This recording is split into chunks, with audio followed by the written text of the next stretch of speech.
वाव creation channel में आप सभी का स्वागत है।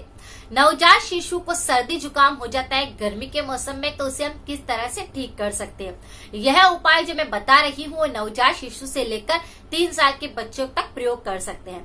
यह उपाय बहुत ही आसान है करना, और नवजात शिशु को हम ज्यादा कुछ भी ऐसी चीजें दे नहीं सकते, और छोटे बच्चों को जब तक हो सके तब तक सर्दी जुकाम की दवाई कम देनी चाहिए। और अगर लॉकडाउन चल रहा है और बच्चे को गर्मी में सर्दी जुकाम हो गया है तो आप ये उपाय करिए, आपके बच्चे का तुरंत ही सर्दी जुकाम सही हो जाएगा। तो बढ़ते हैं उपाय की तरफ। लेकिन अगर आपको जानकारी पसंद आती है तो वीडियो को लाइक करें, शेयर करें, और नए दर्शक है तो सब्सक्राइब। शिशु को सर्दी जुकाम हो जाता है गर्मी के मौसम में तो बहुत ही ज्यादा मुश्किल हो जाता है। तो सर्दी जुकाम हो गया है या 3 साल तक का भी बच्चा है और उसे सर्दी जुकाम हो गया है तो आप ये छोटा सा उपाय इंस्टेंट करिए, आपके बच्चे को काफी आराम आएगा।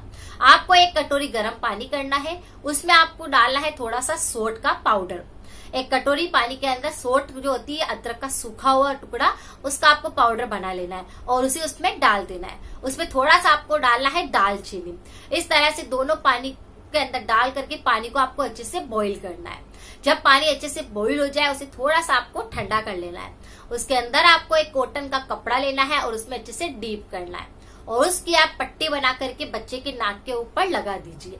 नवजात शिशु हो अगर तो उसकी सर्दी जुकाम होने पर इस उपाय को आप करेंगे, आप देखेंगे कि आपके बच्चे का सर्दी जुकाम बिल्कुल सही हो गया। उसे कोई दवा भी नहीं देनी पड़ी और उसका इलाज भी हो गया। उपाय को आप 2 या 3 बार दिन में करिए, आप खुद देखेंगे कि बच्चे की नाक बह रही है, बच्चा सांस नहीं ले पा रहा है, बच्चे की नाक में से आवाज आ रही है, या फिर बच्चे का बहुत ज्यादा सर्दी जम गया है, वो बिल्कुल सही हो जाएगा। नाक से अच्छे से सांस ले पाएगा, फीडिंग भी अच्छे से कर पाएगा, और बच्चे के नाक जो है पूरी तरह से खुल जाएंगे। तो इस तरह से उपाय आप 2 या 3 बार करिए।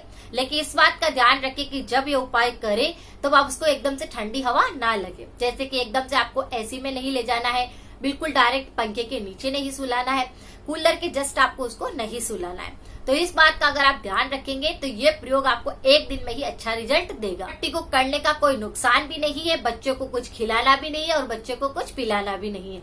यह उपाय बच्चों को बिल्कुल सही कर देगा। अगर आपको लगता है कि आपके बच्चों को इस तरह की कोई समस्या है तो इस उपाय को करिए, और करने के बाद मुझे जरूर बताइए कि कुछ फायदा हुआ या नहीं। मिलते हैं फिर नेक्स्ट जानकारी के साथ में। Thank you so much.